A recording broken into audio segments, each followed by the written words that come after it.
El primer paso que realizamos cuando tenemos un proyecto creativo es el brainstorming.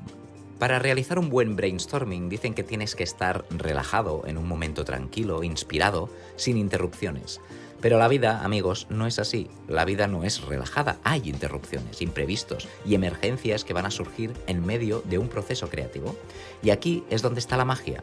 En nuestro día a día lo que hacemos es observar y escuchar, porque en cualquier lado, en cualquier momento, cualquier cosa te puede inspirar.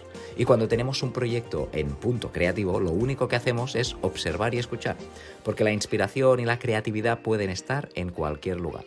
Preguntas como ¿qué vamos a hacer? ¿Cómo quedaría mejor? ¿Cómo escenificaríamos la idea del cliente? Todas estas preguntas nos las hacemos cada día, claro que sí.